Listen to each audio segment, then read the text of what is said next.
अब वक्त आ चुका है।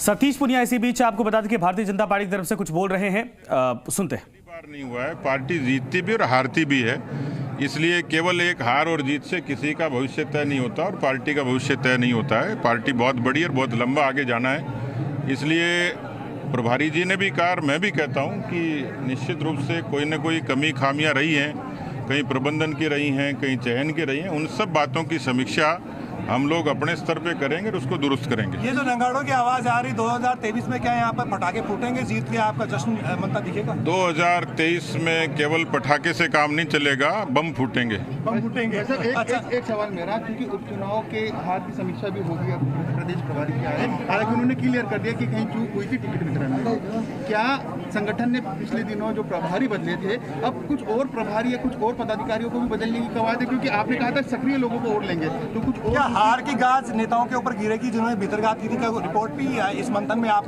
कोई चर्चा होगी? देखिए, गाज गिरना और गाज उठना नहीं है, लेकिन ये जरूर है कि संगठन में सक्रियता बनी रहे, जीवंतता बनी रहे। उसमें जो लोग जिम्मेवारी के साथ काम करते हैं उन लोगों को अवसर भी मिले और हमारे संगठन को और ज्यादा दुरुस्त कैसे करें, इसकी चर्चा तो निश्चित रूप से होती है। लोग आज शामिल हुए हैं, क्या उनमें भविष्य में संभावनाएं दिख रही हैं आपको 2023 में प्रत्याशी बनाने?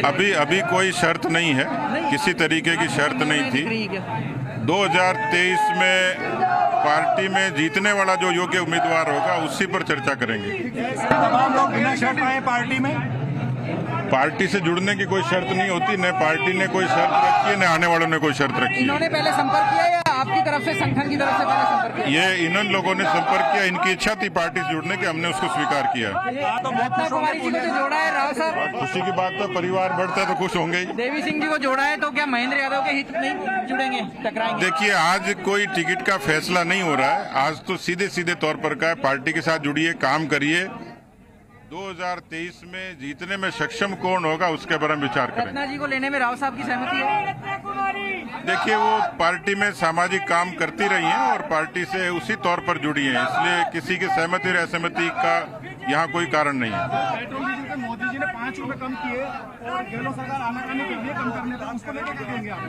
देखिए, ये एस्टेब्लिश हो गया कि अभी तक तो वो चिट्ठी लिख के राजनीति कर रहे थे, अब उनमें ईमान है, उनमें गैरत है, तो उनको वैट कम करना चाहिए और राजस्थान के लोगों को राहत देनी चाहिए। तो क्या कोई बड़ा आंदोलन भी करेंगे या सिर्फ बयान ही देंगे पूरे?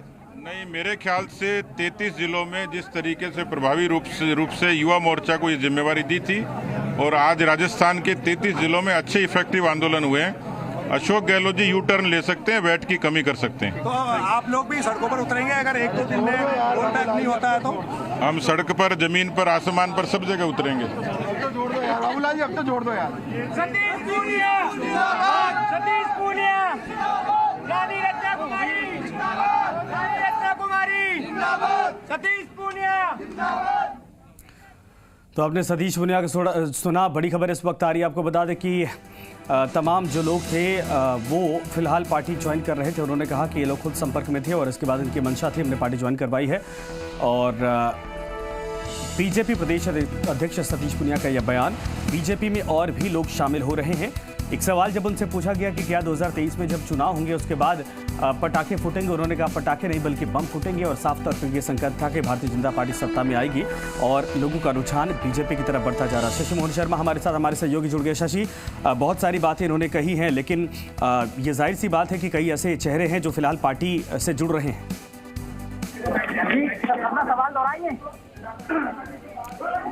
शशि, क्या सतीश पुनिया ने जो बातें कही हैं वो साफ दिख रहा है कि चुनावी तैयारियों में बीजेपी भी अब धीरे धीरे जा रही है?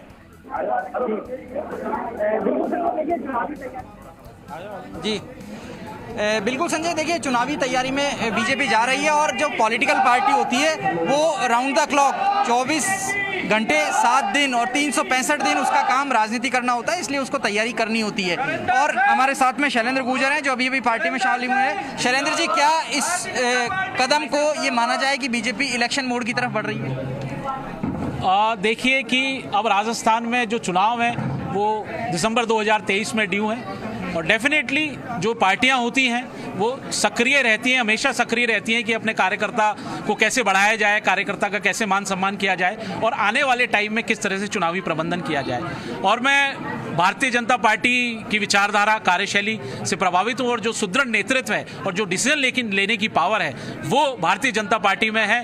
और एक सुदृढ़ नेतृत्व, चुनाव की तरफ अगर पार्टी बढ़ रही है, तैयारियां कर रही है, तो आपका उपयोग पार्टी में कहां बेहतर हो सकता है? आपको क्या लगता है? आपकी क्या राय रहेगी? देखिए, मैंने सामाजिक काम किया है, मैं पिछड़े वर्ग, अन्य पिछड़े वर्ग के बीच में रहा हूं और मैं उनकी भावनाओं को जानता हूं, उनकी भावनाओं से अवगत करता हूं। तो मेरा ये मानना है कि अब तक हमने सामाजिक काम किया है और समाज को बहुत लाभ दिया है। लेकिन जैसा कर्नल किरोड़ी बैंसला साहब हमारे कहते हैं कि राजनीति एक चाबी है जिससे हम और ज्यादा ताले खोल सकते हैं, हम हमारे समाज का भला कर सकते हैं, देश का भला कर सकते हैं। तो भारतीय जनता पार्टी एक ऐसी पार्टी है जो राष्ट्र निर्माण में विश्वास करती है और राष्ट्र निर्माण में मेरा भी सहयोग रहे, हमारे समाज का, पिछड़े वर्ग का सहयोग रहे, इसलिए मैं भारतीय जनता पार्टी में आया हूं। ये एकमात्र ऐसी पार्टी है जिसने हिंदुस्तान में हिंदुत्व की भावना को जगाया है। आप सवाई भोज मंदिर ट्रस्ट से जुड़े रहे हैं, गुर्जर आरक्षण आंदोलन से जुड़े रहे हैं, लेकिन आप राजनीतिक रूप से विधानसभा क्षेत्र कौन कौन से हैं जहां पर आप ज्यादा सक्रिय? देखिए, मेरा ऐसा कोई विचार नहीं है, मेरा सिर्फ काम यह है कि समाज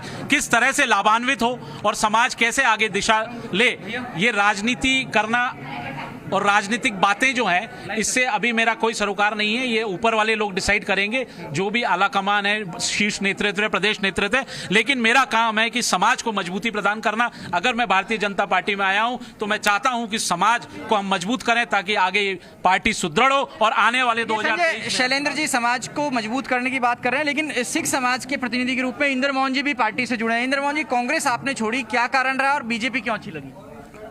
देखिए, देश को मजबूत करने के लिए आज भाजपा को मजबूत करना बहुत आवश्यक है और हमारे लाखों युवाओं के आदर्श आदरणीय महाराज ज्योतिरादित्य सिंधिया जी ने जब बीजेपी को ज्वाइन किया तो मेरे जैसे लाखों कार्यकर्ता जो कांग्रेस में थे वो उसी वक्त बीजेपी में आ गए, क्योंकि सिंधिया जी अपने सभी कार्यकर्ताओं का बहुत ध्यान रखते हैं और हम सब लोगों ने ये फैसला शुरू से ये किया हुआ है कि महाराज के हाथ मजबूत करने हैं, बीजेपी के हाथ मजबूत करने हैं और देश को मजबूत करना है। तो देखिए, इंद्र मोहन सिंह ज्योतिरादित्य सिंधिया से प्रभावित होकर के आए हैं बीजेपी में और कांग्रेस छोड़ करके आए। इसी तरह नागौर के डेगाना से आने वाले मोहन सिंह हैं, मोहन सिंह चौधरी, वो भी कांग्रेस छोड़ करके आए हैं। उनसे हम बात करते हैं। मोहन सिंह जी, क्या सोच आपको कांग्रेस छोड़ करके बीजेपी के साथ लेकर के आई? अभी सतीश जी बता रहे थे आपने कांग्रेस के साथ लंबे समय तक काम किया, आप विचारधारा के आधार पर कांग्रेस से जुड़े हुए थे, फिर विचारधारा से मन क्यों बदला?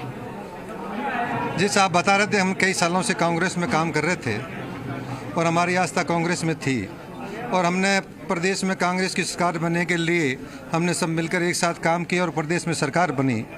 लेकिन जब कांग्रेस सरकार के नेता अपने कार्यकर्ताओं की, सीनियर लीडर्स की और किसानों की और हर वर्ग की अब जब अनदेखी कर ले तो इसके लिए हमें कुछ रास्ता चुनना ज़रूरी था। तो आज हमने इस मौके पर भारतीय जनता पार्टी के प्रदेश और केंद्र के शीर्ष नेताओं से बातचीत करके और हमने एक राय करके ये रास्ता चुना। आप सहकारिता प्रकोष्ठ से जुड़े रहे कांग्रेस के, लेकिन जब सहकारिता मंत्री बीजेपी की सरकार थी तो आपके डेगाना से आने वाले अजय सिंह किलक थे, तब आपने कई खामियां भी उजागर की होंगी, लेकिन क्या अब उस काम को आप जस्टिफाई कर पाएंगे, पूर्ववर्ती सरकार के काम को? जैसे काम करने वाले आदमी को काम की कमियां रहती है, लेकिन जो कमियां रही है तो आने वाली 2 साल के बाद जब हमारी भारतीय जनता पार्टी की संगठन और प्रदेश जनता पार्टी की सरकार बनेगी तो हम कमियों को पूरी दूर करेंगे। आप सक्रिय राजनीति में चुनाव कहां से लड़ेंगे? चुनाव लड़ने का सवाल नहीं है। हम अभी जो मेरे सहित पूरे प्रदेश से साथी भारतीय जनता पार्टी ने ज्वाइन की है, तो हम ये चाहते हैं कि हमारा भारतीय जनता पार्टी का संगठन और भारतीय जनता पार्टी मजबूत हो और पार्टी में चुनाव लड़ना या नहीं लड़ना ये केंद्र के नेतृत्व के बात किया। जी, बीजेपी में आप शामिल हुए तो आप लोगों ने पहले पार्टी से संपर्क किया है, पार्टी ने आपको अपने साथ जोड़ने के लिए संपर्क किया? चाहे हमने पार्टी से संपर्क किया हो या चाहे पार्टी ने हमारे से संपर्क किया हो, बात एक ही है। नहीं, लेकिन बात एक तो कैसे, एक आपकी इच्छा है, एक बीजेपी को आपकी ज़रूरत है, तो पॉलिटिकली कहाँ आपको लगता है कि आप फिट बैठेंगे बीजेपी की पॉलिटिक्स में? क्योंकि नागौर में हनुमान बेनीवाल अपना प्रभाव दिखाते रहे हैं इस समय पर। कौन किसका क्या प्रभाव दिखाता ये अलग बात है। जब एक पार्टी के और एक कार्यकर्ता की आपस में बात बनती है तो दोनों की एक इच्छा होती है, तो ये काम की शुरुआत होती है। अगर जाट समाज के दखल की देखी जाए तो पॉलिटिकली एक्टिव है समाज, अवेयर भी है।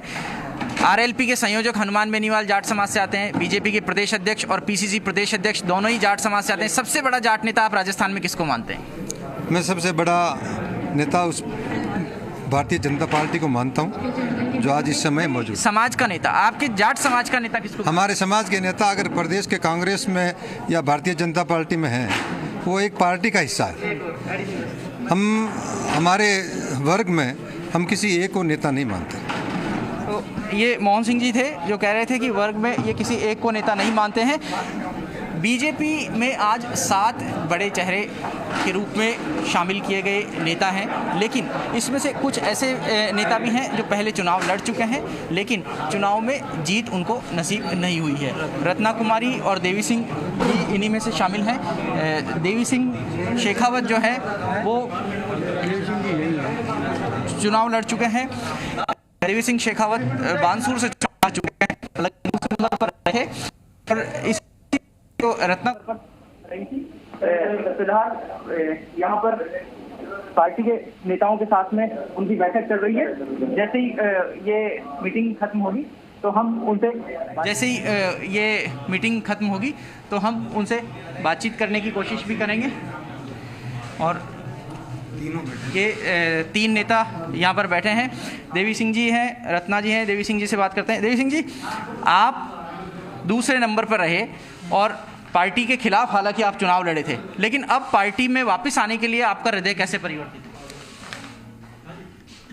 भाई, पार्टी में हमेशा हमारी पीढ़ियाँ हो गई, पार्टी से अलग भी नहीं थे। उस समय एक परिस्थिति विशेष हो गई थी कि चुनाव लड़ना पड़ा और जनता ने मतलब कहीं ना कहीं ये संदेश भी दिया, 48,000 वोट दिए और जिताने के लिए वोट दिए। अगर जीतते तो भी पार्टी को ही सपोर्ट करते। उसके बाद में हमारे लोकसभा चुनाव हुए, जहां मेरे बूथों के जहां मुझे वोट मिला वहां सब जगह बीजेपी को उतने ही वोट मिले। अभी पंचायत समिति और जिला पार्षद के हुए हैं, जिन बूथों पर मेरे वोट ज़्यादा है वहाँ भाजपा को ज़्यादा मिले। तो भाजपा से हम अलग नहीं थे, पार्टी नहीं टिकट दे पाई और मेरे भी कार्यकर्ताओं का दबाव रहा तो मुझे लड़ना। तो क्या अब आपको कोई टिकट का आश्वासन मिला है या आपको लगता है कि अब की बार आपको टिकट मिल पाएगा? पार्टी जहां उपयोग होगा वैसा उपयोग में लेगी और अगर पार्टी टिकट देगी तो जनता की बहुत ज़्यादा भावना है, बहुत भारी बहुमत से जीतेंगे। देखिए संजय, ये अतर सिंह जी पगारिया हैं जो बैर से चुनाव लड़ते रहे हैं। भजनलाल जाटव का निर्वाचन क्षेत्र है जहां से मंत्री भजनलाल जाटव आते हैं। अतर सिंह जी, आप एक बार दूसरे नंबर पे भी रहे हैं, बहुजन समाज पार्टी से आप चुनाव लड़ चुके हैं, 2 बार दूसरे नंबर पर रहे हैं। बहुजन समाज पार्टी के वोटों का आधार आपके साथ आ जाएगा ये सोच करके क्या बीजेपी ने आपको जोड़ा? जो प्रदेश में सरकार है, मैं समझता हूँ गरीब, उपेक्षित, महिला और युवा परेशान हैं और मेरे क्षेत्र से भजनलाल जाटव जो राज्य मंत्री हैं वहाँ उनका बड़ा आतंक हो चुका है और मैं समझता हूँ उनके आतंक से लोग आहत हैं और लगातार मुझे संपर्क में है कि आप हर हाल में क्षेत्र का नेतृत्व करें।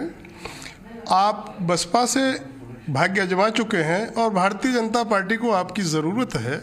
तो मैंने जनता और प्रदेश के नेतृत्व की आवाज़ को सुनकर भारतीय जनता पार्टी का दामन थामा है।